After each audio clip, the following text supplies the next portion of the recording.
इथे ना लोखंडी कढई घेतलेली आहे आणि लोखंडी कढईमध्ये मी शेवग्याचा पाला म्हणजे शेवग्याची भाजी पानांची ते ना पहिले चांगली साफ केली आणि ना लोखंडी कढईमध्ये पाणी टाकून ती उकडायला ठेवली आहे। उकडून घ्यायची, ती थोडी अशी दाताखाली चरचर लागते ना, म्हणून त्यासाठी ना थोडी पहिले उकळून घ्यायची, ती म्हणजे शिजवून घ्यायची। जास्त असं साहित्य वगैरे काही लागत नाही, कमी खर्चामध्ये आणि लोखंडी तव्यामध्ये आणि कढईमध्ये काय होतं, रंग आहे ना टिकून राहतो। रंग बघा हिरवागार आहे, जसाचा तसा रंग टिकून राहतो। कुठल्या पण पालेभाज्या करायच्या असल्या ना तर लोखंडी कढईत किंवा तव्यात करा, म्हणजे त्याचा रंग असा टिकून राहतो। थोडंसं ना मीठ घालायचं भाजी शिजवताना, म्हणजे कसं काही जीवजंतू वगैरे असले ना तर मिठामुळे काय होतं ते मरून जातात, नाही का। भाजीचा रंग बघू शकता तुम्ही, हिरवागार जसाचा तसा भाजीचा रंग राहिलेला आहे बघा। या पालेभाज्या आहेत ना लोखंडी कढईतच करायचा, म्हणजे त्याच्यात ते जीवनसत्व आणि त्याचा जो कलर असतो हिरवागार भाज्यांचा तो टिकून राहतो। हे बघा, आता आपण ना भाजी ही गाळून घेऊया।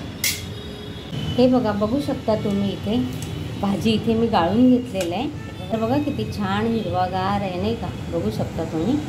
हे बघा इथे पाणी पिवळं हे पाणी टाकून द्यायचं आहे आपल्याला। आता भाजीसाठी लागणारं साहित्य बघूया आपण। आता एक मोठा घेतलेला आहे चिरून, जिरं, हिरवी मिरची, त्याचबरोबर हळद आणि चेचलेला लसूण, तेल आणि मीठ। कढईमध्ये आपण भाजी शिजवली होती ना तीच कढई इथे मी घेतलेली आहे। तुम्ही म्हणजे किती खाता त्या अंदाजानुसार तुम्ही इथे तेल घ्या। आता तेल चांगलं तापलं की थोडं त्यामध्ये ना आपण जिरं घालूया। जिरं तडतडायला लागलं तर आपण त्यामध्ये कांदा घालूया। बरोबरच आपण इथे हिरवी मिरची घालून घेऊया।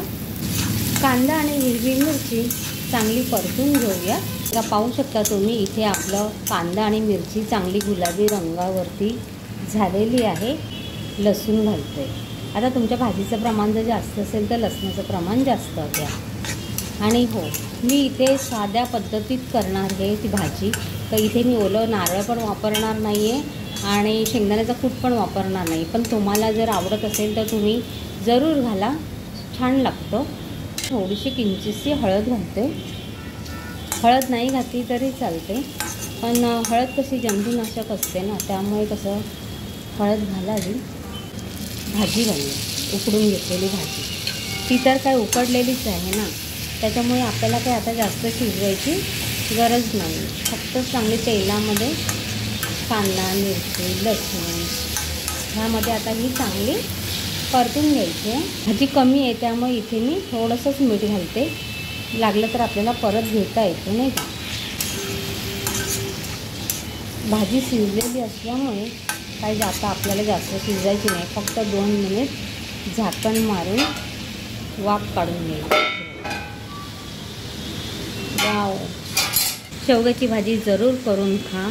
भरपूर प्रमाणामध्ये कॅल्शियम असतं, हाडांसाठी आपल्या खूप गुणकारी आहे आणि आपल्या हार्टसाठी पण खूप गुणकारी अशी भाजी आहे। नक्की तुम्हाला जर शेवग्याचा पाला मिळाला म्हणजे शेवग्याची भाजी तर तुम्ही जरूर आणा आणि खा। हे बघा, आपली शेवग्याची भाजी इथे तयार आहे। कशी वाटली रेसिपी ती नक्की कमेंटमध्ये सांगा। धन्यवाद।